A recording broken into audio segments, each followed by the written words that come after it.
morning. It's 3 minutes after 10 and you are listening to James O'Brien on LBC, where I am minded to have today what we very recently started referring to as a Marvin Gaye-inspired programme. The question I will ask you by the time I get to the end of my interminable introduction is what's going on? What's going on? Either shortly after we came off air yesterday or while we were on air, Priti Patel denied that people in Calais were being turned away, that Ukrainians who had managed to reach Calais were being told to go back to Paris and submit a visa application from either there or Brussels. She denied it, I think, explicitly in the House of Commons.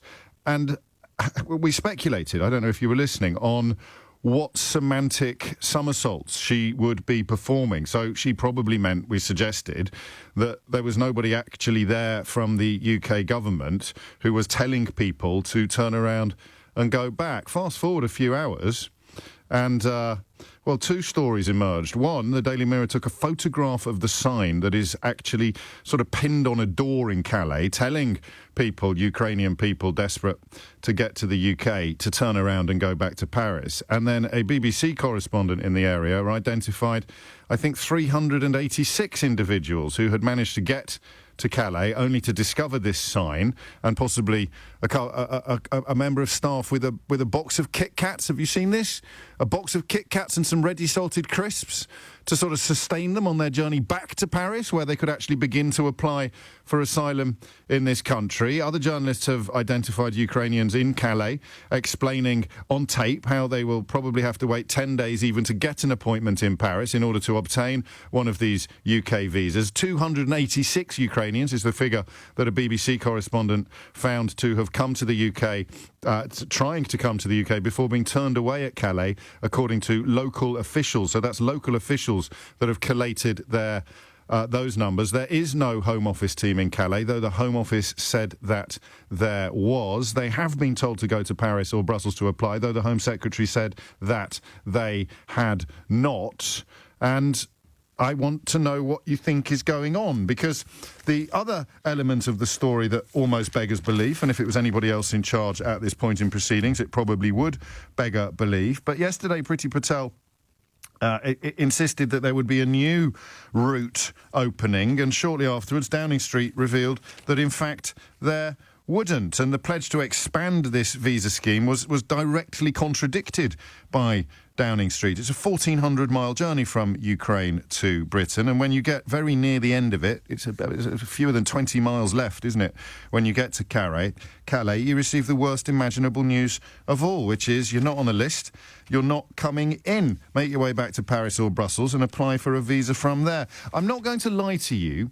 There were a couple of occasions when the tales we were telling, I thought might have become a little bit corrupted in the conveyance. I just thought that people might have got the facts slightly wrong because they were second-hand, or they might have fallen foul of the bureaucracy without necessarily accurately describing. It was only a tiny, like a 5%er in the back of my mind, thinking it can't really be this bad. Why? Because we're supposed to be one of the largest economies in the world, one of the most sophisticated societies, one of the most historically respected countries on the planet. Don't come at me with your accusations of exceptionalism. I appreciate that all of these points are debatable.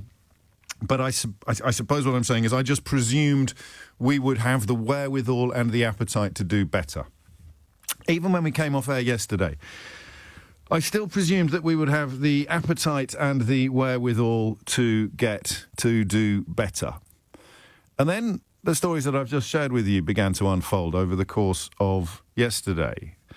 And I thought back to a couple of the things we touched on together yesterday, chiefly this question about, hang on a minute, this is a country that has dedicated itself. Almost all of the most powerful individuals and institutions in the British media have been dedicated for the best part of 2 decades to demonising any human being fleeing tragedy and war and hoping to come here. Political careers have been built upon it. Mountains of newspapers have been sold upon it. Hours upon hour of broadcast has been dedicated to it. There there have been days over the last 10 years, in particularly the last 6 years, where I have known that when I come on air at 10 o'clock in the morning, I should be addressing the truth and reality of refugee crises and immigration in general, but I hadn't had the energy to do it as often as I should have done. I just felt like David sometimes, looking at British newspapers and seeing an army of Goliaths, just to quietly tell the truth, to quietly tell people not to be frightened, to calmly tell people not to be spooked, has over the course of the last 6 years in the British media been a very, very lonely furrow. So there should be delight and relief that some sort of oil tanker has turned around this week, that something about the plight of the Ukrainian people and the images we see of them fleeing a bloody and illegal war has activated parts of the conscience of my countrymen that I knew was there all along, that I always knew the majority of us had, and the confusion and the dismay and the disappointment at seeing so many people so easily persuaded to hate upon vulnerable human beings fleeing war hasn't been replaced by relief and delight. It's been replaced by more confusion and more disgust. And that's where Priti Patel comes in. I stress again that I am really, really not suggesting that you should feel a scintilla of sympathy for Priti Patel. I mean, categorically not. I'm pretty sure I don't need to explain that to you. There's a but coming, but it's not a very big but. But she's only done what she thought the British people wanted her to do. Right? Not just the British people, but I think most pertinently, perhaps, the parliamentary Conservative Party, the entire Conservative Party, actually, which has been, I think we could all agree, pretty comprehensively UKIPified over the last few years. She has only done what she thought they wanted her to do.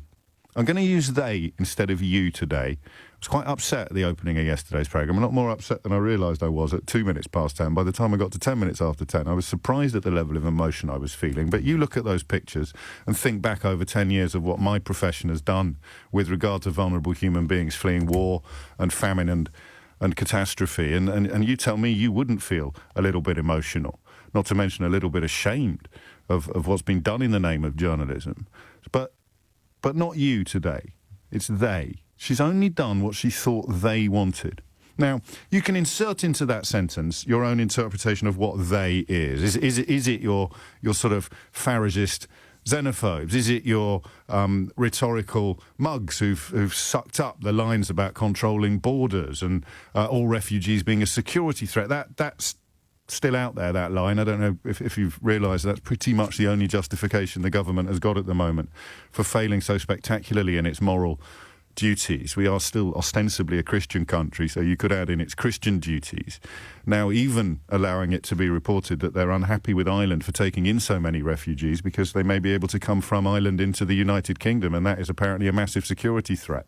This is the same government, of course, or at least the same party of government that allowed 2 Russian spies to come in and attempt to murder Sergei Skripal and get out of the country again. But they're really worried about refugees.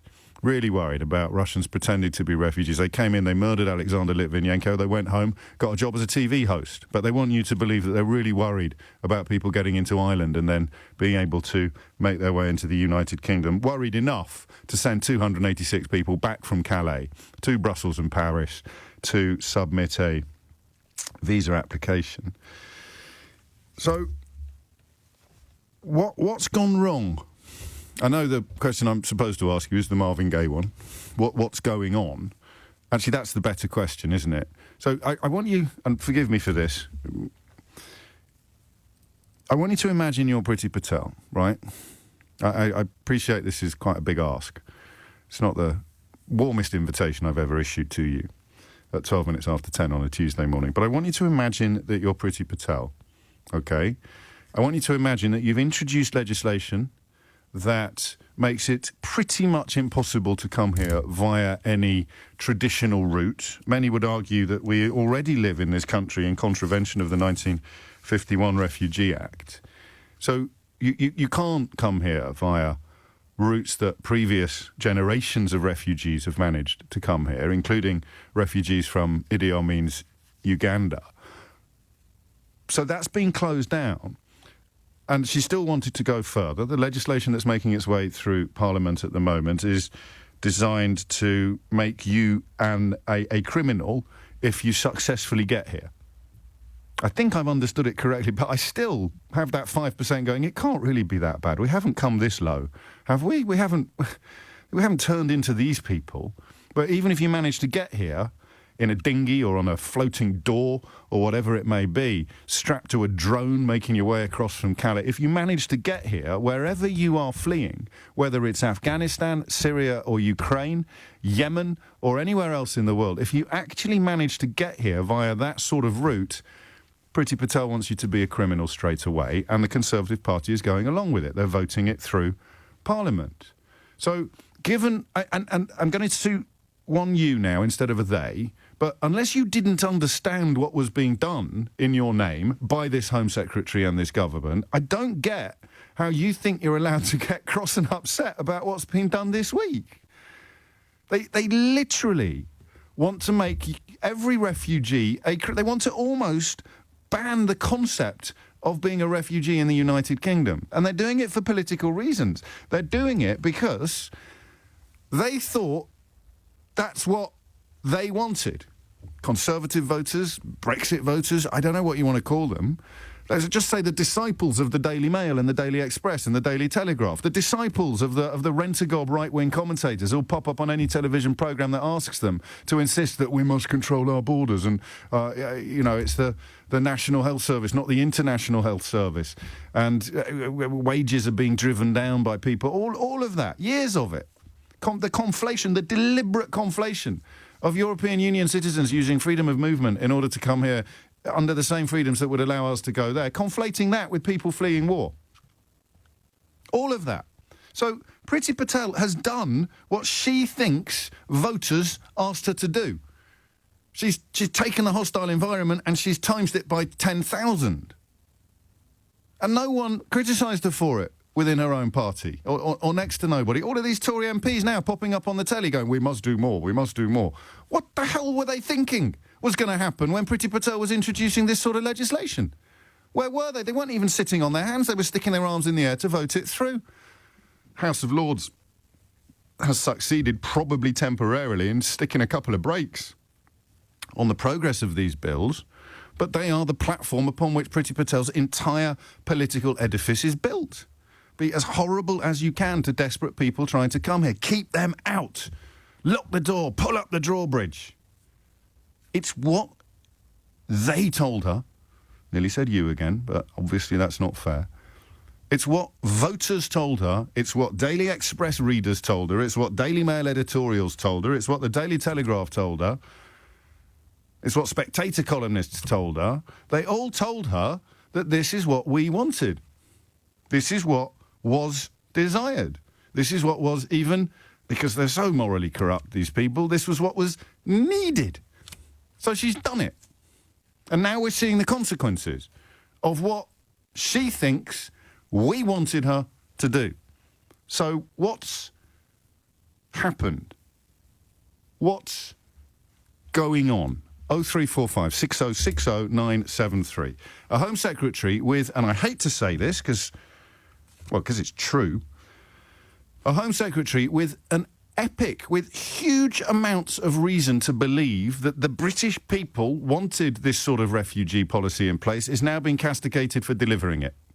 Do you want to have a crack at unravelling that? Because I can't. 0345 6060 973. She has done exactly what voters desired her to do. She's treated foreign people like scum. She's made it almost impossible to come into this country, regardless of where you're fleeing from or how acute and clear your need and your qualification is to be offered refuge and sanctuary. She has done exactly what she was asked to do by pretty much every right-wing commentator and columnist that you can think of.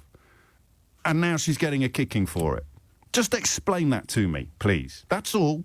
You don't even have to pick a side. But all that Priti Patel has done is what was asked of her by the post-Brexit electorate. So how come they, or you, now get to turn around and say, oh, no, I didn't mean it like that. I didn't mean them. So it's 21 minutes after 10. You're listening to James O'Brien on LBC. The Home Secretary has created an environment that makes it almost impossible for refugees to get here, because that is what pretty much every newspaper in the country wanted her to do, and successive election results suggested that the voters wanted her to do, and now she's getting a kicking for it. Why? 0345 6060 973. Sam's in Enfield. Sam, what would you like to say? Hi, James. Hello, Sam. I'm 55, James, and I came to this country when I was 5 from a place called Uganda, Kampala. Okay. And it's the 50th anniversary of these Ugandan Asians coming to the UK. So this hits quite hard and home to me. You know what's going on. I can remember the same kind of thing happening to my family. And what's interesting... Well, I'm not correcting you, but it was easier for Ugandan Asians to get here in the tens of thousands than it was for, I think, currently 300 Ukrainians who've had their visa. Yeah, it was superbly organised. Yes. It was smooth. But one thing that happened was that I remember going to Entebbe Airport, holding my mum's hand, and just boarding a random plane and not knowing where it was going to. God. And some of my family ended up in Canada. Some of them ended up in Sweden, in Australia, all over the world. The families were split up, and we went because it was too dangerous to stay where we were. But it was very well organised by the Brits. Yeah. And that's one very telling thing. But what's also very telling is I'm brown and I'm a Muslim. Right. And when I turn the TV screen on, I see the whole of Europe having welcoming arms for these refugees, and they're very deserving, especially given what's going on. But I really contrast how we've reacted to Syrians or Afghanis, right, who are going through the same kind of nonsense. And how suddenly, we've got room and we've got open arms for these people to come. No, I mean, you're right that the public opinion is a lot warmer towards Ukrainians than it was to Afghans or Syrians. But why is the government still adopting the policies that were forged in the xenophobia and the callousness that you describe? So I think that secretly they still do not want these people to come. And yet they can see the opinion of the British public saying, "Let them come. They're welcome to come." So I think what they're doing is they're creating a facade, facade to say thousands of people are eligible and they can come, and then making it so incredibly difficult for them to come that in reality they will probably elect to go to Germany or France or wherever they're actually more welcome. Where those countries have just said, look, you can board a train and you can use your Ukrainian passport for the ticket. Yes, and you can work as well. You can find work and we'll help you. Exactly, you can work. Get settled. What about the blatant lies then? Do they then become an inevitable upshot of the contradiction that you described? Because if this is a deliberate deception that they're visiting upon the British people by saying all the words designed to make us think, and a few people will fall for it, whether or not it's enough people, I don't know. Yeah. But it leaves such a chasm of truth at the heart of this government that Priti Patel announces something at 10 o'clock in the morning and it gets shot down in flames by Downing Street at 11 o'clock in the morning. She says nobody is being turned away in Calais. Yeah. Journalists in Calais are literally talking to people on camera who are being forced to go back to Paris, compelled to go back to Paris. So if you're, it fits, doesn't it? The deliberate deception means that the next stage has to be denying objective reality. So here's the kicker, which is I think they still believe that the silent majority of the British public do not want people to come, but it's not. It's something that's best unsaid right now. Those people but the percentages in the polling that I'll find you a couple now. I'll just have a little scroll through my inbox and I'll find you a couple. But the percentages in the polling give the lie to that. So they're just thinking people will soon get them back, chomping at the bit about people they've never met. This is just a temporary aberration in the very carefully cultivated British attitude to refugees. And once Mr Murdoch and the Daily Mail get back on side, they'll be screaming for blood from the White Cliffs of Dover before you can say Nigel Farage's Fisher-Price binoculars. And here's another really interesting thing. So I've got family all over Europe from this 1972 Uganda incident. Of course. And virtually to a man, they're advising people, do not go to the UK. So You'll be more welcome in Sweden, so in Denmark. Here's one. So here's Mike. Here we go again. O'Brien's left-wing soapbox. I tell you what, James, come down to the south coast. Watch all those wonderful refugees you love so much. Watch all the shoplifting, the theft, the abuse of women, the attacks on locals. So Priti Patel's calculation is that there are a lot more Mikes out there than they currently are stupid enough to publicly advertise. Well, thank you to Mike, though, for being stupid enough.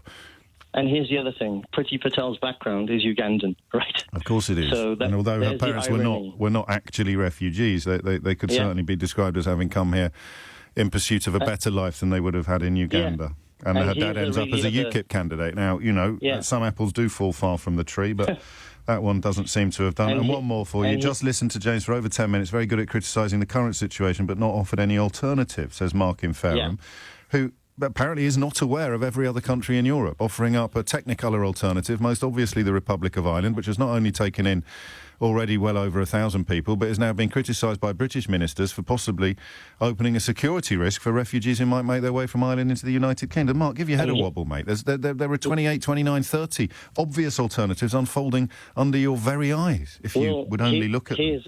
Here's the thing. Those guys that went to Salisbury to do their tour, They didn't come in on a visa. They boarded a plane with fake passports and whatever they needed to do, right? They don't. These if people the Russians want to send people here who wish us ill, they do not need to come in pretending to be Ukrainian refugees. Obviously, an important point that you make, and of course, it's largely women and children because men of fighting age are staying in Ukraine. So the old lie about we can't let them in because they're all men. Well, now it's women and children. We can't let them in either. Security risk. But you said that we couldn't let men in because they were a security risk and women and children wouldn't be. Yeah, but there's Mike and Mark in Fareham with their yeah, but. I just hate foreigners, mate, and I haven't quite got the guts to say it out loud yet. And that is what Priti Patel is banking on. And this is the point of today's phone-in. That is pretty much what the last 3 ballots in this country and almost all of the right-wing media have been telling her. Look, they just hate foreigners. They just hate foreigners. So build your refugee and asylum policy around the simple fact that they just hate foreigners. Question, what's gone wrong? Question, what's going on? 03456060973. Thank you, Sam. Neil's in Alton in Staffordshire. Neil, what's going on? Good morning, James. Hello, mate. Good to speak to you. James, I was just listening to the last call there, and I think they very eloquently kind of summed up the situation, really. So they're banking on the nativist, racist rump just being temporarily quiet, and they'll come barking back any minute now, and Priti Patel's policies will look like vote winners. Well, yeah, I wouldn't be as brutal to say that yes, there is definitely a racist rump in society. We can see that. I think, though, with a very large percentage, though, I think it's an unconscious bias. Go on. I think that the people that we're seeing in this conflict in Eastern Europe look like us, they sound like us. This is obviously true, and it's background. Obviously a big part of it. But it's not that long ago Farage was wanging on about Romanians or that Poles were getting beaten up in the street. So it doesn't fit completely, does it? Because the racism can be easily activated against Eastern European white people. It can. And I think what the government are doing is blatant populism. They're sensing the public mood. It's unpopular populism. And it's to do with the fact that, this is a completely unjust war. It's an unjust invasion of Ukraine. Everybody can see the injustice of that. And I think there's a massive movement, public mood that's sympathetic to that. And I can see the real risk to other countries and NATO countries.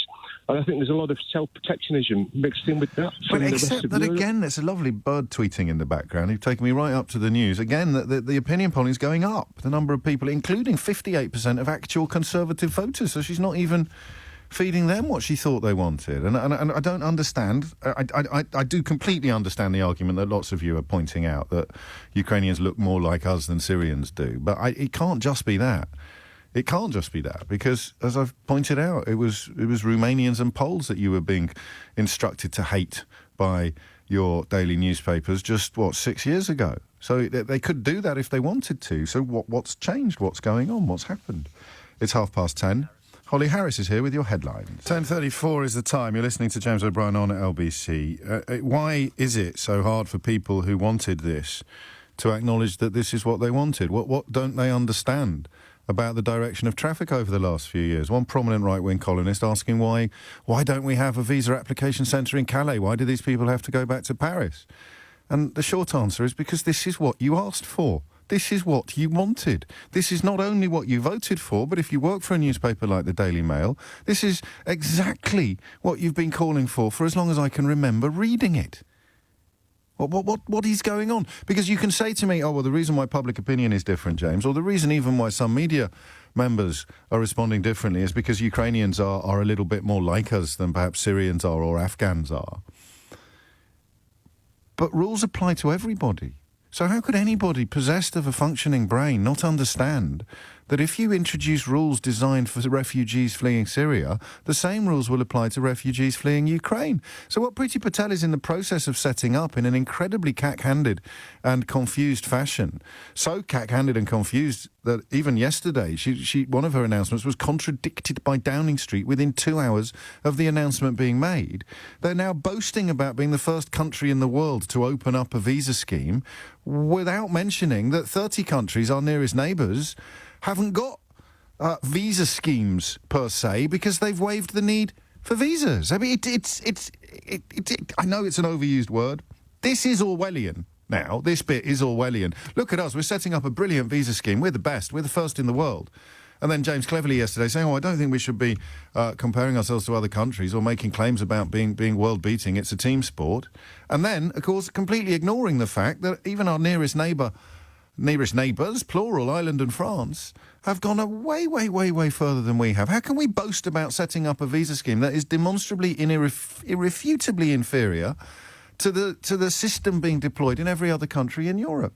0345 6060 973. And it's a genuine question. There must be something else going on, because it's not just about Ukrainians looking whiter than Syrians do or Afghans do. It's about the people who called for these rules being what? Too thick to realise that they would have to apply to everybody? Too callous to realise that they would have to apply to everybody? Or to something else? I don't get it. I know these people. I work sometimes alongside them. And I don't understand how anyone could have missed the fact that what you weaponised against Syrians, what you weaponised against Afghans, would remain a weapon when Ukrainians needed help, needed support. Where does the confusion come from? What, as the great Marvin Gaye famously inquired, what's going on? Alex is in Bracknell. Alex, what would you like to say? Hi, James. Hello, Alex. Sorry, I'm a bit nervous. First-time caller. It's only me. Just wanted to give you my experience for the last couple of days from the visa scheme Please. for the Ukrainian people. Yes. So my wife is Ukrainian, Right. from close to Odessa. Her family is all there. So in the last 3 days, I must have spent best time of 10 hours filling in forms, paperwork. Yeah. For them to go to the British Embassy in Sofia. In Bulgaria? The closest one, in Bulgaria, yes. Right. To get to apply for the visa. The earliest appointment I got last night at 10 o'clock, the earliest appointment for them is the 29th of March, 3 weeks from now. And that involves them getting to Bulgaria, getting to Sofia in the first place. Is that an easy journey? It's not. My wife just rang about half an hour ago. She's spoken to her mom, and there are no buses, nothing. So I said to her, we might need to get a taxi. Yes. I don't know, from Ukraine to Moldova, then from Moldova to Bulgaria. It's just a nightmare. I mean, so when I'm looking for silver linings, Alex. So when they get there, the application process should be relatively straightforward, but it's taken you the best part of 10 hours to fill in the forms. Correct. And those forms being effective hinges upon your wife's family getting all the way from Odessa to Sofia. And Odessa, Correct. I read today, Odessa, they are now talking in terms that they never thought they would be talking about, the prospects of Russian attacks on Odessa. Yeah, that's true. That's true. I mean, what I could understand completing those forms, James, is you got the main applicant. Yes. And then you need to put all the people that are coming with them Yes. to UK. And then you need to do the same thing for because there are 5 of them. So each applicant has to put the same information for them. So, for example, my mother-in-law is going to be the first applicant. Then my sister-in-law and my nephews, you have to put them in the information. So then you have to do a second application form, let's say for my sister-in-law. But I have to put my mother-in-law's information and my nephew's information again in the same application. Then my nephews, same. I found it so difficult, unbelievable. And do you have to pay? No, we don't. No, that's the difference between the normal system. That's one of the differences between the normal system. The height of the walls that you have to climb over been lowered slightly because the financial requirement isn't there. Although we spoke yesterday, of course, to a chap whose wife is applying for settled status, and that involves regular payments for things like NHS access and other issues. But that's going to be a long way from your worries at the moment. What do you think is going to happen? How do you think this is going to unfold for your family? I mean, as soon as they can get to Bulgaria, the better. I mean, we are ready to pay for private accommodation there, just for them to be there for the 29th of March. To go to the embassy and see what's going to happen. And when might they leave Odessa then?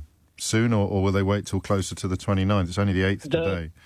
The sooner the better, because there are no buses or anything. So the sooner they leave, the better. So there's a financial requirement there anyway. So unless they're going to sleep on park benches or things like that, people who can afford to find some accommodation when they get to Sofia are going to be in a much better situation than people who can't. I mean, and that's the definition of a refugee, isn't it? Someone who needs shelter, someone who needs looking after. The good thing is I've got cousins in Sofia, so they can provide me with accommodation. But that's not the point. I mean, 29, 3 weeks, James. Yeah, I know. It's too long. Well, they're surging it. That must be a great comfort to your wife. Yeah. To hear Priti Patel say that they're surging it. You don't have to answer this question, Alex, if you don't want to, and I mean that most sincerely. How do you account for this when you look at what every other country in Europe is doing for people like your wife's family, and then you look at what your home country is doing? How do you make sense of it? What do you think the rationale is? What's the reasoning here? I don't make any sense. No. I mean, we've lived here for 22 years. We've been working for 22 years. We've been paying taxes for 22 years. I've got a 4-bedroom house in Bracknell, so the accommodation is not a problem. They can come and they can stay with me, but just bring them over. We're not asking for anything. Just bring them over to safety. My brother-in-law, who is 30, he has to stay there. Yes, I know. He has to stay there. So the rest of the family, I mean, just bring them over. So as I said, we're not asking for any help. Just the freedom to help your own family, to help your own loved ones. I mean, to be honest, I understand why you make that point, but I think the majority of the British people would be happy to see Ukrainian people come here, even if they didn't have a brother-in-law or a sister ready to help, standing by to throw open their doors. And there's the question, in many ways, the question that underpins today's programme. Why are they doing it like this? A few of you pointing out that Marvin Gaye's What's Going On is much more of a statement than a question. I take your point, but it seems unduly pedantic in the current climate. When you deal with what Alex's people are dealing with, the question is why? Why is it so hard? Answer, this is what it was designed to do. Question, why didn't people who wanted it realise what would happen? And that is a question I would love you to answer, if you can. Maybe I'm talking about you. Maybe you didn't realise when you were cheering for these people and waving your little flags and putting your little bulldog avatars on your Twitter accounts. You didn't realise that this would mean that we would be the shame of Europe. We would be not just the sick man of Europe, but sick in the other sense of the word. Actually, appalling behaviour. Is it too hard now, do you think, to take responsibility for it, for people, for those people?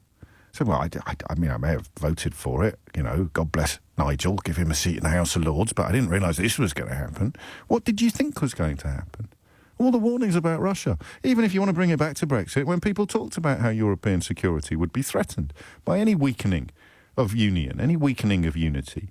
Johnson was the one who misrepresented what David Cameron has said and pretended that he'd talked about World War III. It was Johnson literally poo-pooing the idea of World War III.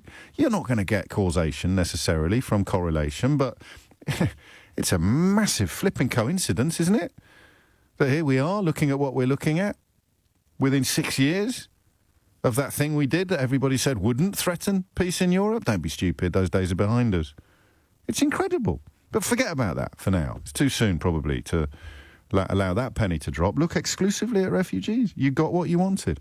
They got what they wanted, and they're complaining. Do you want to have a crack at explaining that, either from the inside of that mindset or, like me, from the puzzled outside? 10:49 is the time. You're listening to James O'Brien on LBC. Andy Lyons is the chief reporter for the Daily Mirror. He's currently in Calais. Well, you'll remember yesterday, Priti Patel denied any Ukrainian people were essentially being sent back to Paris or to Brussels to make their application. So we'll begin, if we may, Andy, by asking if you recognise the reality that Priti Patel described yesterday.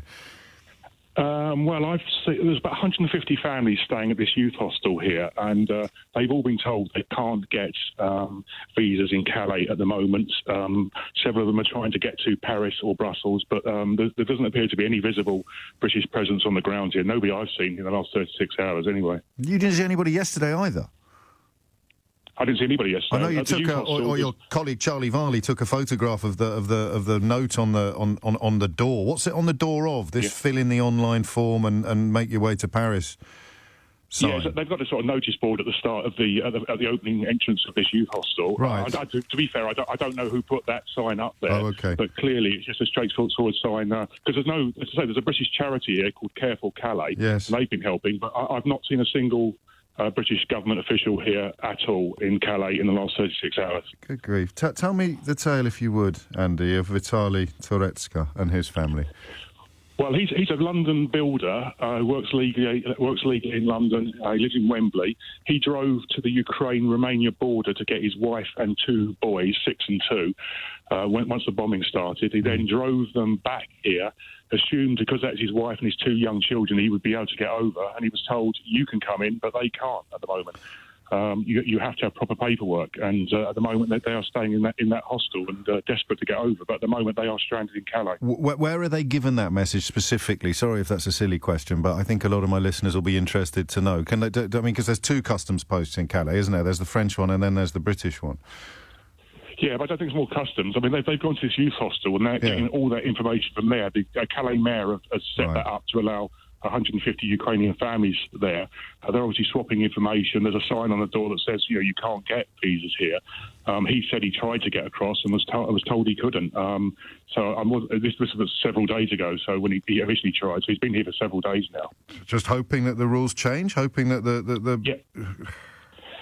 Yeah, I mean, I think obviously once the system kicks in, hopefully, as someone with him, with a wife and 2 children of that age, will come over quite quickly. Well, where does that optimism come from, though? Because there's nothing in the pipeline at the moment that wouldn't involve having to go back to Paris or make his way to Brussels to apply from there. As far as I can tell, I could be wrong, but any suggestion from Priti Patel yesterday that there was going to be a new route opened up got shot down by Downing Street 2 hours later. I guess it could be resurrected again, given the way this lot operate. Just because they said it's not going to happen doesn't mean it definitely isn't going to happen. But where is his optimism coming from, Andy? Well, he just wants to get back. He's obviously legally allowed to go into Britain. They just at some stage in the coming days that it will open up. Yeah, but I mean there's something rumours flying around that there's some sort of processing centre is going to be set up en route to Calais, but I haven't been able to find it yet. And details on that seem pretty scant at the moment. And the 2 little boys on the front of your newspaper today, they're Vitaly's 2 sons, are they? Children, yeah. And Sorry, one of them's obviously quite distraught and upset. 2 sons. Okay. One's quite distraught and upset. The other one's actually made a few mates because there's like table football and things like that there. So obviously the kid's being resilient. So he's not so bad, but it's still pretty distressing situation. 1,000 miles. And that's just one family, and there are dozens of them in a similar situation. And they're all sitting tight, hoping for a change, or they're going to have to set their sights on Paris and make their way there. I think they're just waiting for more proper concrete information. I mean, it's just a holding game at the moment, and they're just sitting there, obviously getting fed and the clothes and being treated very well by the French authorities. But at the moment, they're just in a holding pattern. Any reports, or I probably not best to avoid rumours, but any reports of Ukrainian people making their way into the sort of camps at Calais that we've heard so much about? I know they're much reduced. No, I mean the camp. I've had a drive around this morning. The camps are still there, and it's bitterly cold here in Calais. But the Ukrainian families all seem to be being housed in this youth hostel, which is literally, I don't know, perhaps 6. There's a ferry coming in now as I speak. It's that close. Yeah, it's probably 600 metres from the ferry port and 100 metres from the beach. But they're all in there, and they're in warm accommodation, and they appear to be. I haven't heard any stories of Ukrainian families out in the camps or anything. Good. Andy Lyons, chief reporter for the Daily Mirror, and I urge you to have a look at that newspaper today. It pulls no punches, also going in very hard on the companies, including McDonald's, facing growing fury for continuing to operate in Russia. We may get onto that story or that element of the story a little later in the programme, but for the time being we remain with this very British mystery of why so many people have been taken by surprise by the refugee policies that this government has largely been boasting about for the last 2 years. 0345 6060 973 is the number that you need. And we said earlier in the week, didn't we, soldiers, sanctions, refugees. It's not quite soldiers, because soldiers, apart from how the military engagements are unfolding in Ukraine, in the context of what the West in general, or the UK in particular, can do, it's arms, sanctions, refugees. And I think Ian Dunt has broken it down rather well. He says on arms, we've done really well. And he's right, sending the early, they call them defensive offensive weapons or offensive defensive weapons. I can't remember which way round it was. But Ben Wallace was ahead of the curve of that, a little bit ahead of the game. Sanctions, we're a disgrace, an absolute disgrace. But compared to our response on refugees, our sanctions regime looks like a gold medal winner. That's how bad it is. 10:55 is the time. Mike is in Sunderland. Mike, what would you like to say? Hi, good morning. I'm sorry I can't give you an answer to your conundrum of Priti Patel, but I just think that most people, well, I live in Sunderland, and you know what Sunderland's history is with the Brexit referendum. Yes, of course, yes. And I was trying to convince people, not to do it. Anyway, it's a lonely furrow. It's a lonely furrow. I just think, James, that people just didn't know what they were voting for. They just swallowed the lies. Well, maybe, I'm not going to go pot kettle on you and steer you back from Brexit. But the issue of the refugee policy, which wasn't in the referendum, obviously refugees or immigration in general was weaponised, and Farage's poster, the Breaking Point poster, of course, literally featured refugees. So anyone pretending that they didn't know what was going on, I'm afraid, is lying to themselves again. But I mean, where are you now when you try and work out why people are being surprised by what is happening? What's the kindest thing you can say about them? Yeah, well, the reason I called is because my wife and I are both 71. All our family have flown the nest. We've got a little bit. We've got room in our house, and I've looked online and tried to see if there's anywhere that we can. And we would take in a small family, and then we would keep them, for a reasonable length of time, and it wouldn't cost the state anything at all. And there's no flipping way on earth that's going to happen, is it? I don't think that kindness, that decency is recognised at the moment by Home Office policy. I think that we've spoken to a lot of family members, so they have to provide various assurances and logistical promises or pledges, and then there an opportunity that isn't up and running yet for businesses or others to sponsor. You might be able to do something under that, but no, as it stands, this is the only country in Europe where you watch these scenes unfold on television. You read about these two little boys on the front of the Daily Mirror. You read about children being murdered by Russian soldiers, and you want to help the people fleeing, but the United Kingdom is the only country in Europe where you can't. And I hate to return to this point, but this is what people wanted, or at least this is what they thought they wanted. How did that happen? And how can they be surprised now that they've got it? We don't want to help. Remember when Angela Merkel took in, what was it? I think it ended up being about 1.6 million Syrians fleeing war. That was supposed to be the end of Germany as we know it. That was supposed to be the yet another brick in the wall of European Union collapse. Who told you that? Precisely the same people that told you to vote for that thing and that man. So how come? How come people have the effrontery, the gall to complain about what they called for years unfolding in front of them in real time and in glorious technicolor? I genuinely don't get it. I saw one prominent journalist yesterday. It was in response to an LBC tweet of one of my clips saying, well, the people it's perfectly easy for them to get in illegally on boats. And the level of boneheadedness that you would need to hold that position genuinely mystifies me. Because the only reason people get into dinghies in Dover is because all of the normal, traditional routes of refuge have been closed and criminalised.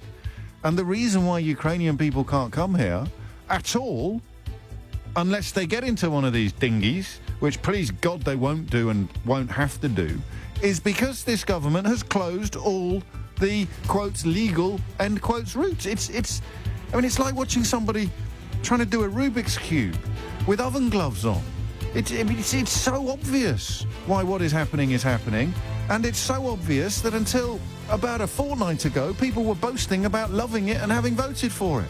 Now you're actually seeing it unfold in real time and glorious technicolor, and you're complaining. How bloody dare you? Seriously, you did this. I mean they did this, not you, them.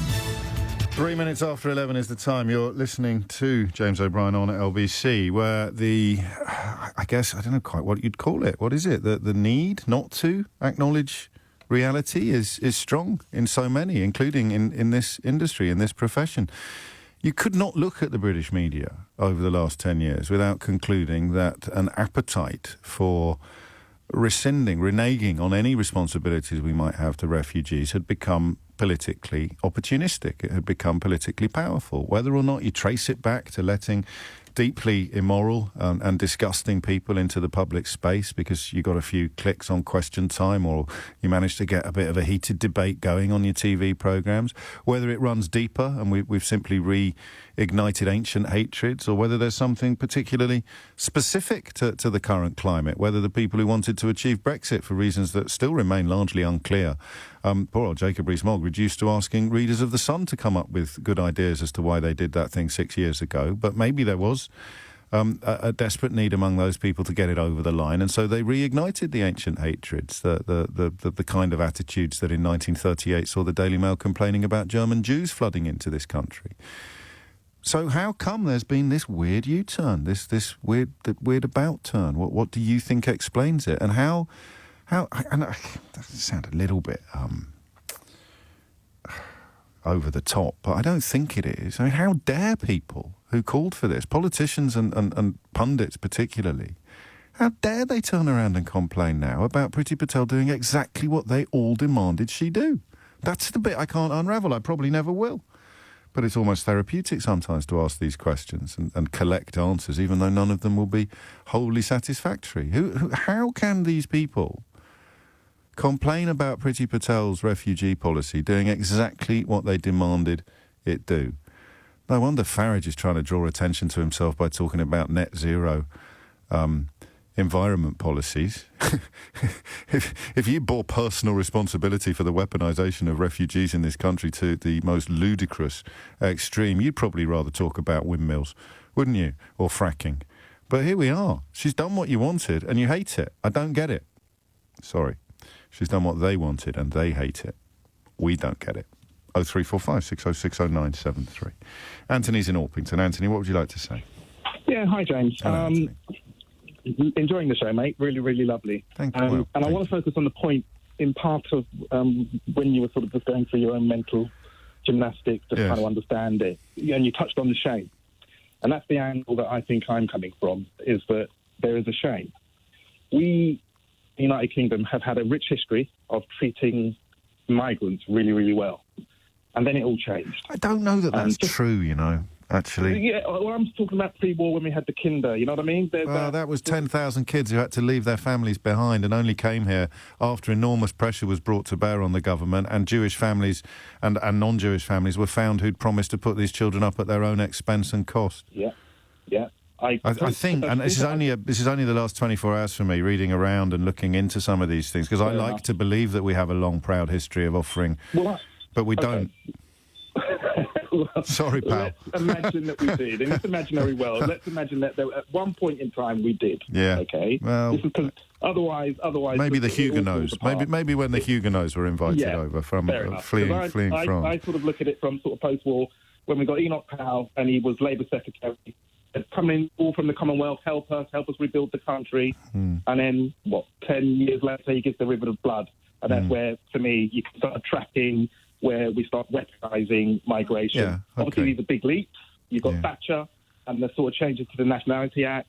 Obviously, May, where you had hostile environment. Society. Yes. Yeah, there you go. And then we had, what was one of the main reasons with regard to Brexit? We were saying that we can control immigration over there, other world, but we can't control EU migration. Yeah. But when we leave, we can then control. And I think you did a wonderful on your show a little while ago when you exposed that actually we had all the laws when we were members of the EU to really make changes to migration pertaining to EU citizens if we wanted to, across successive governments, but we chose not to. And now we know why we chose not to, because it leaves enormous holes in so many areas of our infrastructure and our public and private services. Exactly.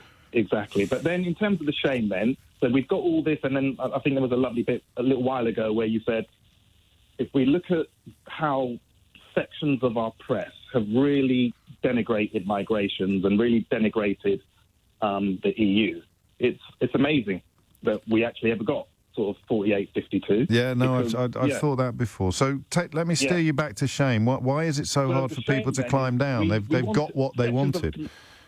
Yes, section of the community wanted this, right? This whole thing about Calais. We never wanted migrants to go to Calais because we used to call it the jungle. So why would we set up camps and reception centres in Calais when we were dealing with immigration from over there? Yeah. We never wanted migrants in Calais. We wanted it to be tough. We wanted it to be brutal. Remember, a little while ago, there was discussions about shooting dinghies or getting the Royal Navy to push them back. The wave machines as well. Priti Patel's trademark wave machines. Yeah, exactly. What's happened to that bloke that she appointed? Wasn't she appointed an old sailor to be in charge of repelling people in them? I wonder what happened. Something like that. Wonder what happened to him. And then you get so when we want this brutal, harsh, hostile system, the shame comes into it because we're now outside the EU. It's our sovereignty. It's our laws. We can make them. But all of a sudden, we get this war, which is just around the corner from us, and the world is now watching because this is by design. But the world is now watching, and it's oh my gosh! Oh, I didn't. But it's still quite far away. I mean, it's on the public stage. Yeah, it's still far away. It's still. I mean, what is it? Because I'm very bad. I've been a rubbish news editor. When I say far away, I'm talking about Europe as our neighbours, as opposed to those faraway lands across the ocean in Syria, West Africa. I don't think your average Joe feels that way about Ukraine. They didn't when Yanukovych was slung out. But the embarrassment and the shame is because it is so close. It's embarrassing and it's shameful. And because of the echoes of the 1940s and the tidal wave of humanity that had to flee the Nazis does stand comparison with this tidal wave of humanity fleeing Putin.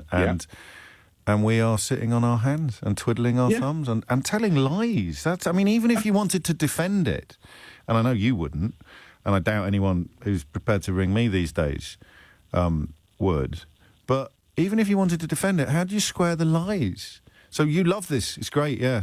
Screw them all. I don't want any Ukrainians coming into this country. But why are they lying about doing more than they're actually doing then? Because they're embarrassed. They're embarrassed. Yeah. So you have to, because we look at our partners and their immigration policies and their reception is coming from a place of compassion. Ours is coming from a place of callousness. And compulsion. And that is why it's coming from a place of compulsion. When they do the right thing, they're doing it because of public opinion, and public opinion exists despite 3 decades of grooming. Compulsion and callousness. It is, isn't it? That's where it's coming from. Compulsion and callousness. Which is why, when I look at, like most of your callers, look at the TVs, I see the reception centres in Poland, I see reception centres in other parts of Europe. They've got blankets, they've got soup kitchens, they've got food, they're doing, omelettes or, what's the other thing, pancakes. What do we rock up with? One geezer, as you said, with packet of crisps and some chewing gum. On your bike, off you go, John. Kit Kats, we're not doing the visas there. You've got to go 6-hour journey, I'm hearing. It is indefensible, isn't it? I mean, they talk about having too many civil servants. You'd think they'd be able to find 30 to go and sit in a porter cabin in Calais and process these things in person. But so why not? James, we don't want them in Calais. The system is designed to be harsh, and this is what a harsh system looks like. There it is. This is what a harsh system looks like. There's no getting away from it. There's no getting away from it. And then you lead me back to the question that's underpinned the whole programme this morning, which is why are people complaining about seeing in action exactly what they said they wanted? Because the brutality hoisted upon innocent humanity becomes shameful to witness on the world stage. But there's also the narrative of the lies about refugees, isn't there? So it's also impossible to look at the scenes in Ukraine and pretend that you believe these people aren't in good faith or that they're not real refugees, whereas Syria is sufficiently far away and the geopolitics of it sufficiently complicated, and the fact that the demographics are so different, young men needing to get out of Syria because otherwise they'd be conscripted into Bashar al-Assad's army or forced to fight for ISIS, whereas their mothers and their sisters and their daughters wouldn't be. So a completely different demographic feeding into what is just hate-filled lies, always at every turn. I keep looking for more complicated answers, more complicated explanations, more sympathetic and sophisticated rationales, but then look at the faces of the people who punt this stuff. You know what they are. I know what they are. The people of Lincolnshire have done their bit. We shouldn't be taking any more. He got knighted for services to the Conservative Party. This is what they've built. And they've built it because they were told to, by newspapers and then by voters, because you never would have got the British public to be in favour of this sort of horror show if it wasn't for the newspapers leading the way. And there it is. There it is. Does anyone know what did happen to that bloke that she hired to deal with these problems? And what the hell happens if, God forbid, any poor Ukrainians do decide to take their chances in a rickety dinghy? They'll be immediately criminalised, as would the people traffickers into whose clutches they might fall the longer they're stuck in Calais with no support except an instruction to make your own way back to Paris. But this is what they wanted. That's a bit that I don't get. This is what Priti Patel was charged with delivering. It's what she boasted at conference about having done. We're going to make it almost impossible for any refugee to come here at all. And the newspapers that did the grooming, the newspapers that did the gaslighting, the commentators and the columnists that rolled out these attitudes and carefully cultivated and manipulated previously decent people into believing that they were under threat or that this couldn't be afforded or that we couldn't do this and we couldn't do that and we shouldn't do this and we shouldn't do that. Today, they're telling you that Priti Patel isn't doing enough. They're telling you that this is disgraceful. How does that work? How does that work? Give it 10 minutes and they'll be complaining about the fact that the European Union doesn't have an army. 18 minutes after 11 is the time. Here is a thought that hadn't occurred to me, and my thanks to John for citing it. Can they set up a visa processing centre in Calais? Because what would happen? How would they keep out Afghan and Syrian refugees who are currently sleeping in tents in freezing conditions? I'm thinking out loud now. There may be an obvious answer to this question. How could they do that? Would they have to have security guards keeping all the brown faces out of the building while white faces could go in? Seen terrible racism on the border of Ukraine. Would they have to enact something similar in order to open a visa processing centre in Calais? I honestly don't know, but it's a question that someone's going to need to answer. Why can't we open a visa processing centre in Calais? Well, because... what are the camps called? What was the name for the camps in Calais? I can't remember. But all the people currently sleeping in tents in the freezing cold would no doubt join the queue of people who are allowed to apply for visas. Oh, sorry, you can't prove that you're not Ukrainian, you can't come in. But my country's being bombed as well. Germany took in 1.6 million. I just have family in London, so I'd really love to go there. 11:19 is the time. Strange one. There may well be a question, and I beg your pardon, an answer to that question, but the detail of it eludes me currently. 19 minutes after 11. Some breaking news for you. Shell has announced plans to withdraw from Russian oil and gas and close all its service stations in the country. This follows fast upon the boss of the FTSE 100 company apologising for buying Russian crude oil at a knockdown price last week. So they're going to stop buying Russian crude oil on the spot market, and not renew term contracts. So depending on how long those contracts are, that will determine how swinging this decision is. It would also change its crude oil supply chain to remove Russian supplies. And just to give you an idea of it being very hard to see the world in binary terms, Joe Biden is reportedly lobbying Saudi Arabia and other Gulf countries to increase their oil production in order to address the rocketing price rises caused by the Russian situation. So that's Shell shutting all its service stations, aviation fuels and lubricants operations in Russia, and starting a phased withdrawal from Russian petroleum products, pipeline gas and liquefied natural gas.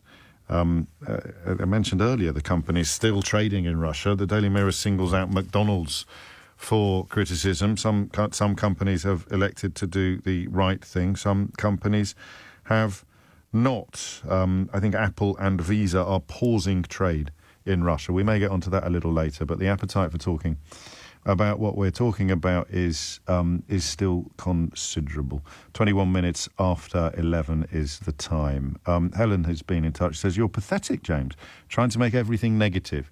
Try speaking with the information we have instead of your constant Boris bashing, which is so tiring." And that is what a cult member sounds like. That is what somebody who has been calling for precisely these sort of policies to be introduced because they've had their brains boiled by right-wing media. But to Helen's credit, she's got just enough common sense left to realise how awful it's making her feel, but she's going to take it out on me or you rather than look herself in the eye in the mirror and acknowledge what's been done to her by Boris Johnson and his mates. A government, a Home Secretary, an entire Vote Leave cabal in Downing Street building precisely the policy platforms that they were told people like Helen wanted. And now they're seeing it in glorious technicolor, international humiliation, epic, unparalleled shame on the world stage, and they're hating it. And they can't find the receipt, can't take it back to the vendor. So you're going to try and shoot the messenger. Well, keep shooting, Helen. I'm going nowhere. 22 minutes after 11 is the time. Sukdip is in Keighley, up near Leeds. Sukdip, what would you like to say? Hi. Hello. Yeah, I think one of the main reasons why the government is finding it difficult to pivot away from its anti-refugee stance is because they've spent so much time and effort demonising them, and it's part of a wider issue, I think, which you allude to quite a lot on your programmes. It's not you, it's them. Yeah. The problem with public services isn't chronic underfunding, poor workforce planning and, rubbish conditions, working conditions and management. Sure. It's the people who aren't like you who are abusing the system. The lazy people, the lead swingers, the skivers. Exactly. I remember this in the firefighters' strike years and years ago. I couldn't believe my ears.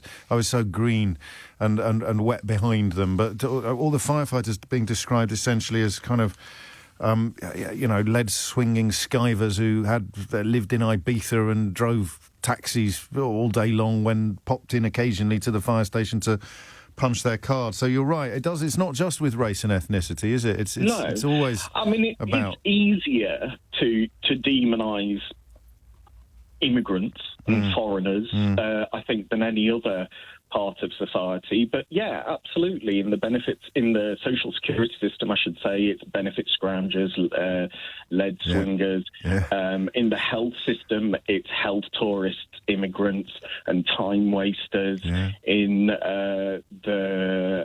you saw people who were working from home during the lockdown got targets painted on their backsides, which I still struggle fully to understand. And in the criminal justice system, it's the criminals. It's much easier to put vote for higher sentences for these horrible crimes and than actually fix the police system, fix the justice system, yes, which now takes so long to grind through. And So I think the government would find it, and then when you have a situation like this, which shows that it's patently untrue, it's the situation of the emperor's new clothes, and you can't admit that there aren't any. You just can't admit it. You can't admit it because they're going to have to go back. The government, the Tories, we are going to have to go back.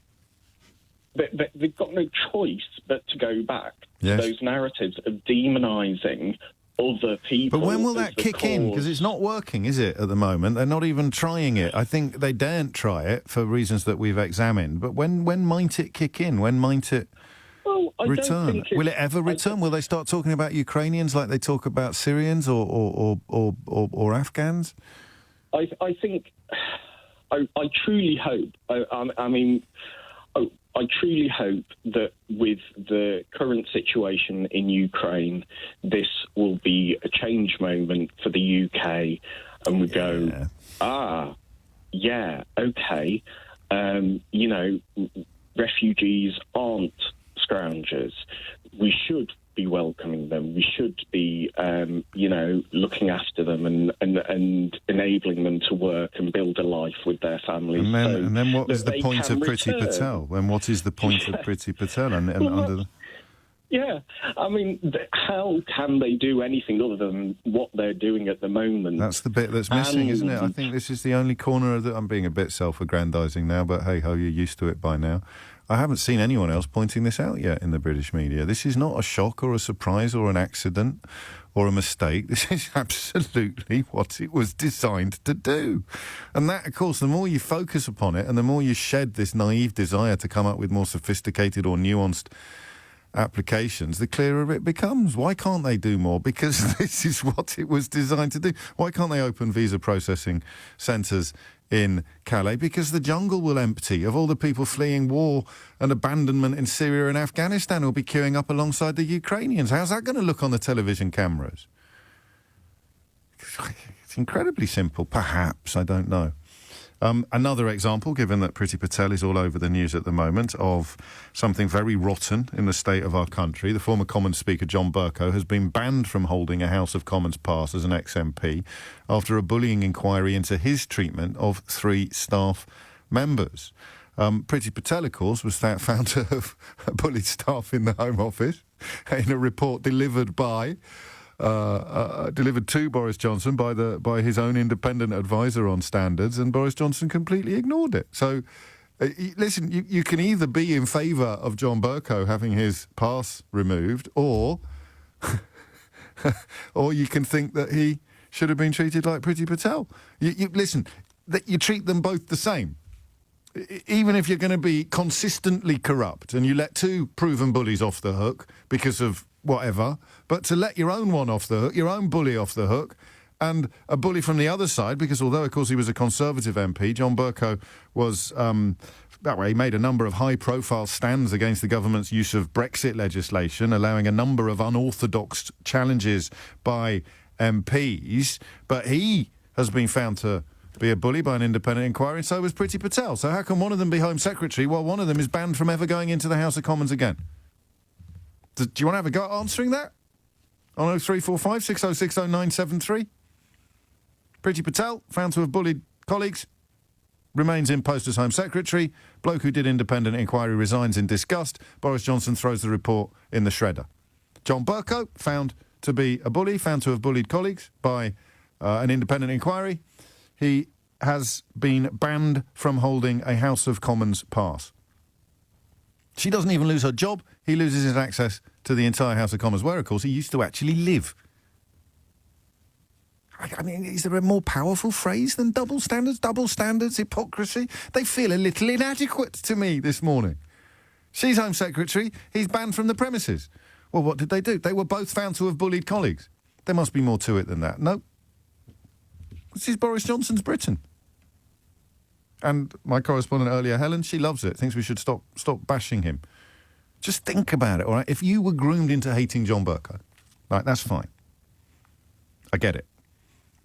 But you've been robbed today of any righteousness in response to the findings of his bullying inquiry, because Boris Johnson has already proved that he doesn't actually care about people being found to be bullies. So obviously the decision on this occasion is taken by Catherine Stone, as opposed to by the Prime Minister. But the point is this: you don't get to celebrate or do a little bit of Schadenfreude about John Bercow's humiliation unless you remain disgusted to your fingertips by Priti Patel's humiliation, resulting in no sanction or punishment whatsoever. Sometimes I think it's you point this stuff out.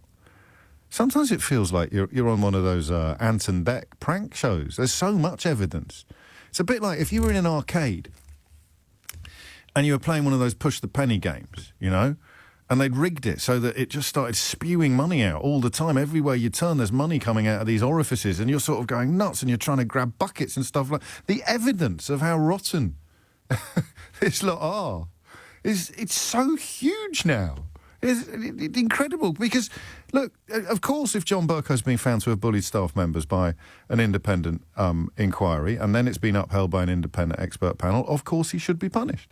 But the question anybody honest would now be asking is, why the hell is Priti Patel still Home Secretary? He's hardly kept her in the job because she's doing she's playing such a blinder. Oh, dear. 11:31 is the time. Holly Harris is here with your headlines. It's 11:35. You're listening to James O'Brien on LBC, where a few more calls on this question of what everyone is complaining about with regard to Priti Patel. Don't worry, this isn't some sort of rearguard action or the slow formation of the Priti Patel fan club. It's just pointing out that if you were her, you probably wouldn't sleep at... No, I'm joking. If you were her, you'd best avoid garlic and crucifix. No, I'm joking. If you were her, you would probably be a bit confused today about why everyone's so cross with you. Because you've made it almost impossible for refugees to get into this country. And now the proof is in the pudding, the Ukrainian pudding.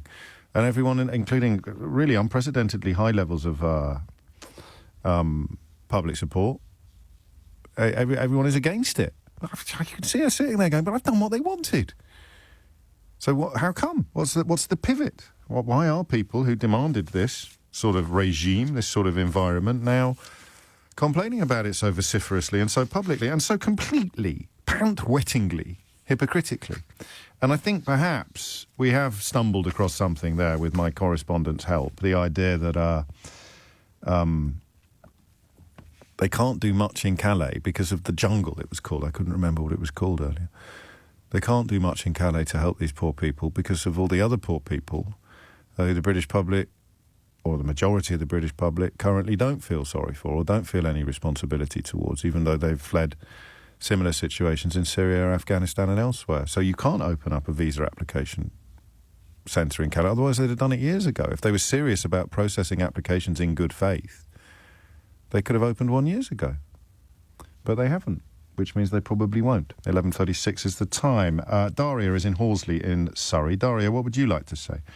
Oh, hello. Thank you. I'm a little bit nervous. I just wanted to, basically the point that I think we're kind of skirting around is that the vast majority of Brexit voters who were brainwashed into voting Leave by this demonisation of refugees and the idea that immigration was, the most terrible thing that could ever happen to the country. Yes. They didn't realise that the word refugee doesn't mean brown person, and that now they're seeing refugees that reflect themselves almost. They're very, very confused. And they, there's... I think it is that simple. Well, in my opinion, yes, there's probably, it's very nuanced. You get a lot of... I have... challenged people on this, and they've said that it's more to do with the geopolitical situation, with it being closer to us geographically, and also the potential for further war that would affect us. But then, okay, fine, I feel that that's a point. I don't think it's a particularly funny though, isn't it? When you but you just reminded me. So we would bear some responsibility for refugees coming out of places like Iraq or Syria. I mean, literally as a country, we would bear responsibility. It's bombs that we dropped or paid for. Yeah, absolutely. That they're running away from. Whereas this, so we've got less responsibility to refugees we created than we have to. Point. This has nothing to do with us. No, not to minimise the situation in Ukraine. Obviously, But I feel like all of the other global crises and the refugee crisis that's been going on for, almost 10 years now with the camps in Calais, that's a thing too. And I think that it's, the media and, the Leave campaign and everything just portrayed refugees to just be brown people from the Middle East. And that's what they can't climb down from. That, in a way, is what she's... They can't get their head around it. I mean, and I think, back to what she's hamstrung by this, or gammon-strung, if you prefer. Back to what I said about people saying that, it's closer to us, it could potentially affect us.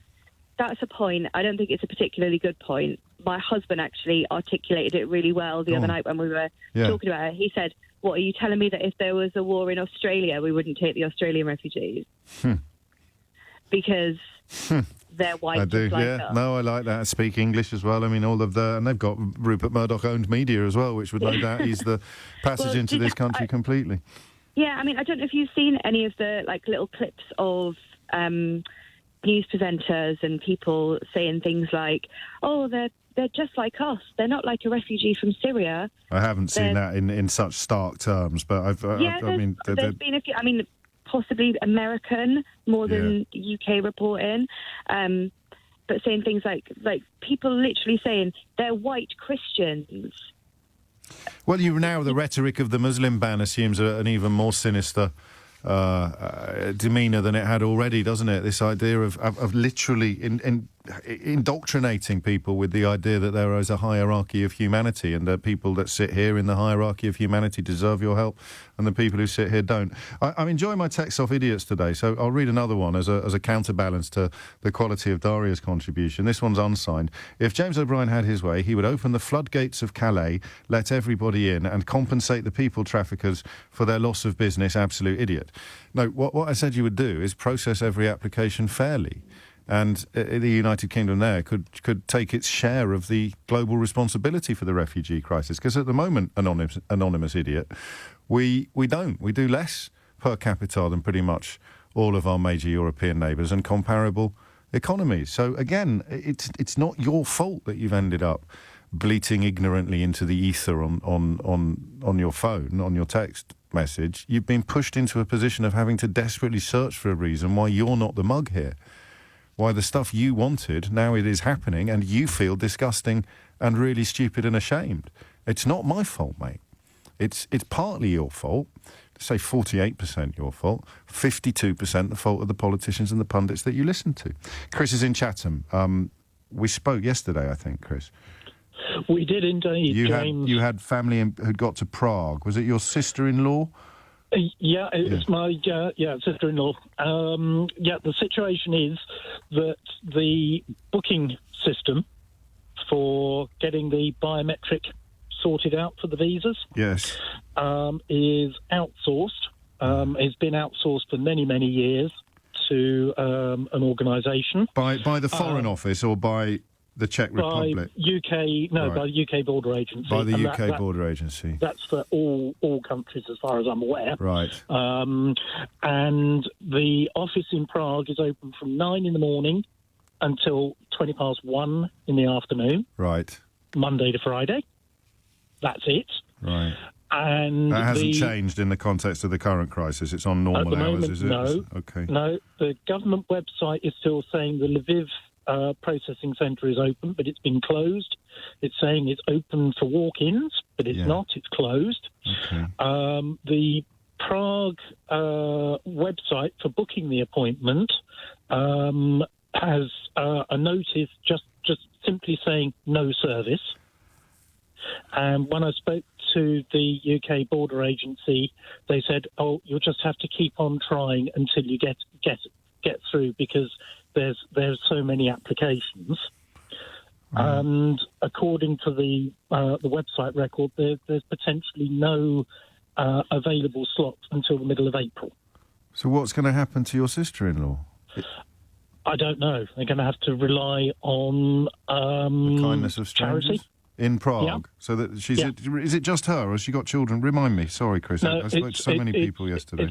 It's just her that's travelling. Yeah, so she's stuck in Prague. She's successfully got to Prague, And she doesn't she's on the way to Prague at the moment. Okay, and when she gets there, the earliest she can expect to have her visa application accepted is the middle of April. Potentially, that's assuming that we're able to get onto the system to be able to book her appointment. So when you say potentially, you mean at the earliest? At the earliest, and the system has currently crashed?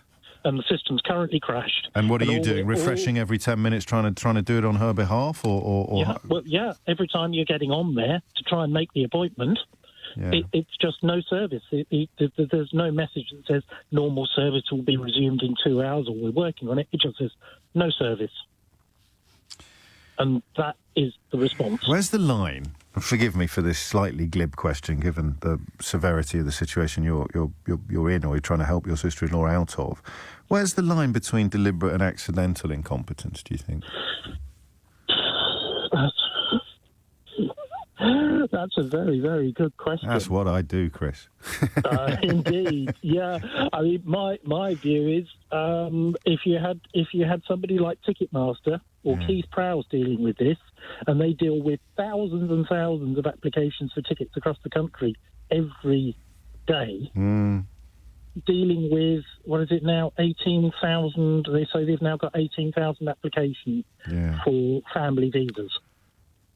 2 million refugees, that's just the United Kingdom's contribution to the horrors. That's right. And and they can't cope. System, they can't cope. And this system is just basically making an appointment in the diary. So it's just like switching on Outlook and choosing a date. And apparently the system can't cope with that. Well, good luck. And as I said yesterday, she's lucky to have someone batting for her from this side of the channel, because there'll be a lot of people who don't. Quick correction from me. Apparently, I never knew this. You live and learn. 50 years old and still learning. You don't say the proof of the pudding. You say the proof of the pudding is in the eating. Oh, yeah, now you mention it, that does make a lot more sense, doesn't it? That's in the proof of the pudding. So I do, Billy and Bawtry, many others, keen that I correct that immediately on air. It's good to see you got your priorities sorted, lads. But I'm only teasing, because we need a little bit of light, don't we, when we're discussing so much shade. And speaking of shade, I've got a great guest for you after this, who is going to give us a really helpful insight into the military situation, the continuing, and if you prefer, the escalating military situation. He's an academic at St Andrews University called Priti O'Brien, and I can't wait to talk to him, and I've got a feeling you'll enjoy it too. 10 to 12 is the time. You're listening to James O'Brien on LBC, where we veer away from the conversation we've been having thus far. I've said to you for some time now, this whole sorry saga, however long it lasts, from a British perspective, is going to break down into three sort of key areas: arms, sanctions, refugees. And we return to the military side of proceedings in Ukraine now, in the company of Priti O'Brien, who is a professor of strategic studies at the University of St Andrews, and who has written an excellent comment piece in today's Times, which, well, strikes, in a sense, and in the context of the unfolding tragedy, quite an optimistic note, not least, Phil, because the warnings or the fears of an epic Russian war machine not only appeared to be unfounded, but it wasn't a reading that you had personally signed up to in the first place, I don't think. Well, I mean, look, the Russian war machine is formidable in the fact that it can blow a lot of things up. It has enormous firepower. It can be extremely destructive. But what it has never actually been asked to do since at least the end of the Cold War, and in many ways since the end of the Second World War, we could say, is operate a mass war with a lot of complex systems. That's a really difficult thing to do. And this military will have had no experience of doing that. So we were sort of, I think, assuming, they have all these big weapons and they're very strong and they can blow things up. They'll know how to use them properly. But actually, war is a real disaster. And it stresses a system more than you could imagine. And and by the way, this is one of the first wars where people have fired back at them. Yes. Yeah. So from what we can tell, they went into the war with I think a very overly optimistic view of the kind of resistance they would get from the Ukrainians. Definitely an overestimation, I think, on how long it would take them to fulfill their objectives. And they behaved in such a way to begin with that led them into a lot of logistic problems, most famously the 40-mile column. But yes. It's now the question is, can they recover? The original strategy was gone. It's done. This was the 48 hours to take Kiev, install a puppet regime, and everybody goes back to how they were before, and as you were, business as usual gets resumed. That's failed. Before we move on to what the next stage will look like, I mean, I can understand me being surprised by the situation you've just described. I can't fully understand them being so surprised by it. It's as if they thought they were playing Risk, and they could just pick up armies. And they forgot about the logistics of running them and supplying them and keeping them moving. They just thought by sheer scale of force, if we move this from here to here will crumble beneath our boots. Is it that naive? Well, it's more, I think, the system of a dictatorship in action. Ah, okay, yes. Dictatorships play, they fall prey to what I'll call the echo chamber phenomenon. No one's going to tell him. I'm not going to tell him. Are you going to tell him? Well, exactly.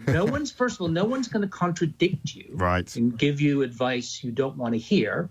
Moreover, they're then going to confirm or reinforce your bad ideas.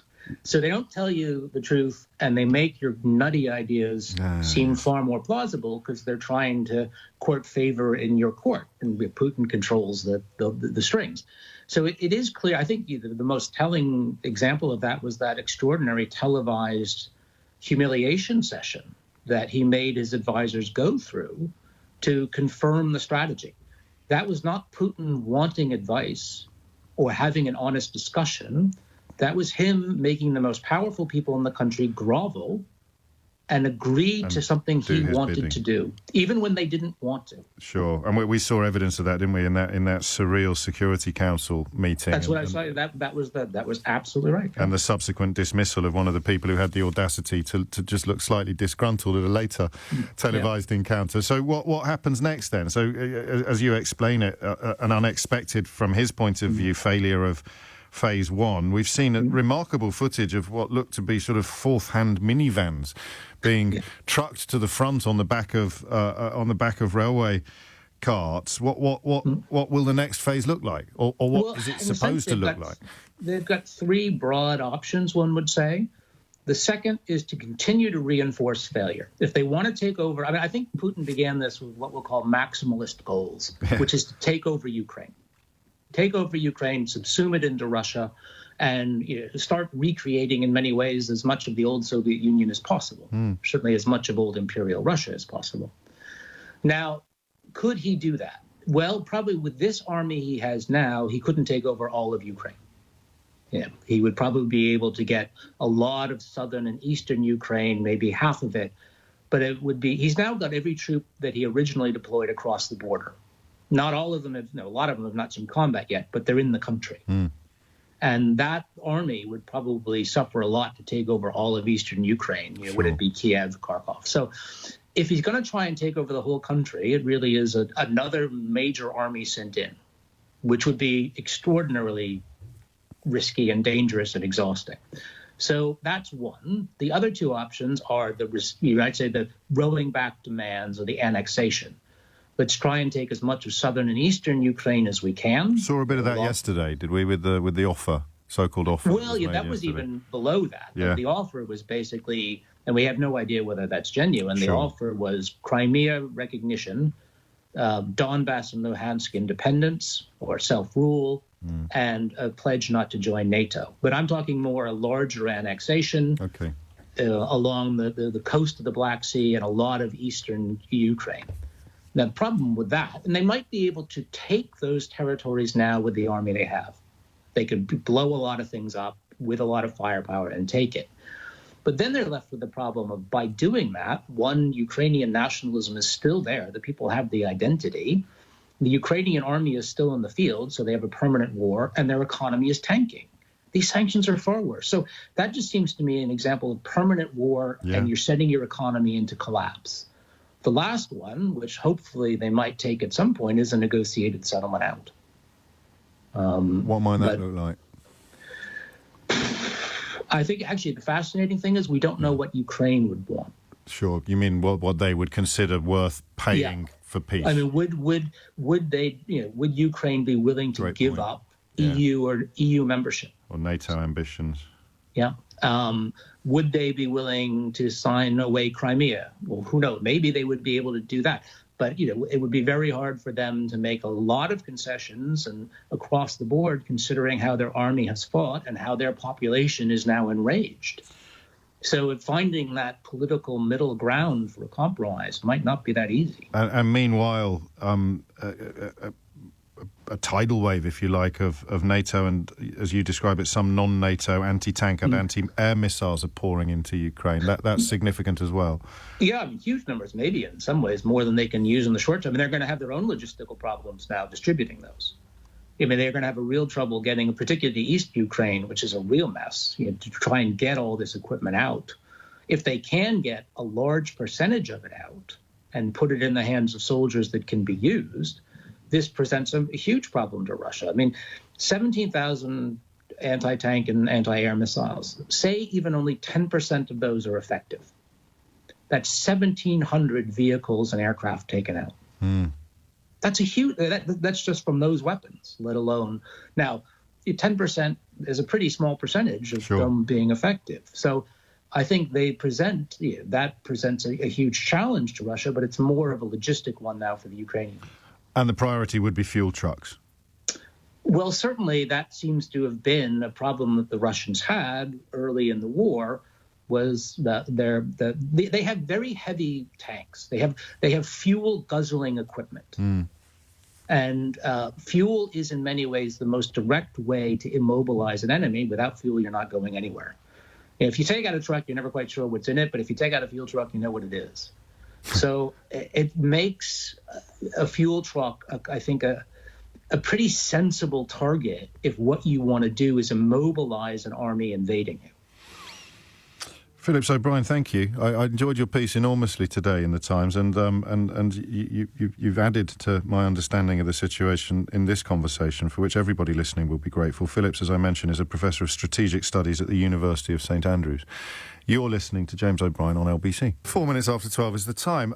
It would be remiss of me not to take at least a couple more calls on the question of refugees and what is happening. I think the one we'll steer clear of today is, well, we haven't, have we? Because Phillips O'Brien there from St Andrews University giving us a really helpful overview on why the first phase from Vladimir Putin's point of view failed so spectacularly and what might happen next, which means the third piece of the jigsaw, the third leg of the stool at the moment, is sanctions, which will approach from the perspective of boycotts and how effective they might be, as opposed to the oligarchs and how pathetic our attempts to sanction they are. Not least, it's amazing what they're getting away with, but poor old Jacob Rees-Mogg boasting about how much had been frozen in the UK, how many assets of sanctioned Russian banks, without realising that the reason why the UK had sanctioned almost as much as the United States and the European Union put together was because this is the laundry that they use to wash their money. Poor little fella reduced to actually boasting about how completely compromised the London financial markets had become, or the London financial framework had become. Of course, the investment company that he founded only withdrew from one of the banks that was sanctioned last year. Make of that what you will. 5 after 12 is the time. Back to the refugee question. I'll talk to Etty first and then to Alina, who's in Port Talbot. Etty, what would you like to say? Trying to answer your question as to why the government aren't doing more in spite of a lot of popular support for Ukrainian refugees. I think there's a lot of support at the moment. It's very difficult not to support people coming out of a war zone. I think the government may be a little more cynical, and in 2 years' time, when there's an election coming up, amongst other things, that groundswell of popular support might have faded a little, and they'll be left with a situation with a load of It depends on whether or not a scumbag opportunist is allowed to rise to the forefront again, doesn't it? Do you think there are any scumbag opportunists at the fore currently making policy? No, I don't mean the ones making the policy. I mean the ones that will never get anywhere close to government, who might, for example, get defeated by an actual dolphin in a by-election or something like that, but who will stop at nothing to get their own grubby little features all over the television screens, and producers who really should know better will allow them to do so. So if someone manages to get traction on demonising Ukrainians, that might create the situation you describe. It will be very easy for someone to get traction on demonising Ukrainians in 2 years' time. Do you? Yeah, I do. In the same way that people have demonised, other Eastern European migrants, not refugees. I think there's a cynical view that the government would say, well, there's no reason that won't sort of, come up again. Whether it comes up as much as it has done before, I don't know. But we don't want to be in a situation in 2 years' time where we're fighting another election. I'm going to disagree with you, actually. I mean, listen, I've got very little to base this on. It's probably more optimism than anything else. But I think that you would struggle to score electoral points off a government that had done the right thing.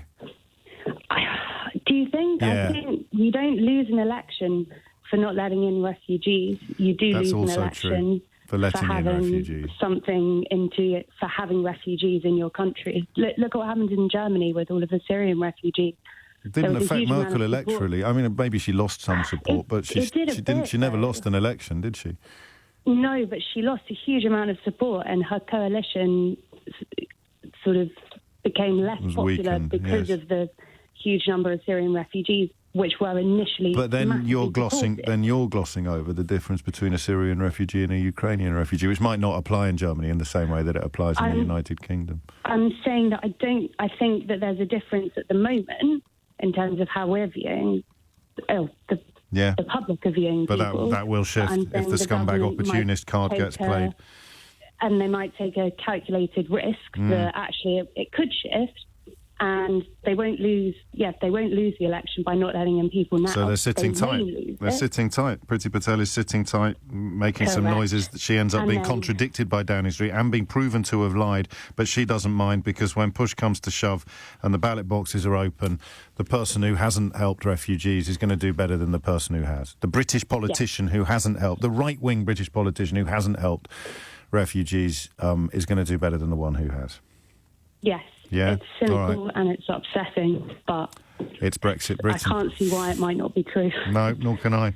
Thanks for that, Etty. I was beginning to feel quite... Well, actually, I wasn't. That wouldn't be fair. It's very hard to find much that could be filed under good news or positive news at the moment, except the astonishing effort in continental Europe and Ireland to accommodate this tidal wave of humanity coming out of Ukraine, crashing through 2 million today. Coming up to 12:10. Olena is in Port Talbot. Olena, what made you pick up the phone? Basically, I really appreciate, the time given for myself. I'm currently, obviously, I have the situation what I'm experiencing my family, and my family probably is representation of number of families currently who has exactly the same. Basically, my sister, I have a sister, my stepson, and my niece. My niece is 8-year-old girl. She and my sister, they have been under the airstrikes in Kyiv for 5 days. Yeah. Obviously, the building who was next to them has been partly destroyed. Right. They made their move basically to the west part of Ukraine from Kyiv. Yes. My brother-in-law, he stayed to defend the freedom of not only Ukraine but all Europe involved. Yes. Because we know what's currently happening. My niece, 8-year-old girl, she has seen something what nobody did, probably I have never seen, and I don't want anyone to see, especially for kids. She obviously managed to get with my sister to the border with Poland, where my husband, who was driving 22 hours, met them there. Yes. During the last 6 days, I can't take them home. Just to my home. If I would be like a German citizen, I can easily do this. If I would be Italian citizen, I can easily do this. But because my home is here, I'm the citizen of this country. This is my country. This is my home. You can't help Unfortunately, your for 6 days, I can't take Why my 6 sister, days? my niece. They were driving to the. Obviously, they have been driving. They reached Poland on Friday. I understand. Yeah? Yes. So Friday it was like a force and of March. I understand. So now they have to apply, right? Now they have to do the paper. They already done biometrics on Saturday, on the 5th. Obviously, they have been advised that they need to wait not more than 72 hours for a decision. Right. Today is already more than 72 hours. We're looking on the news about that it's only 300 have been reviewed and 13,000.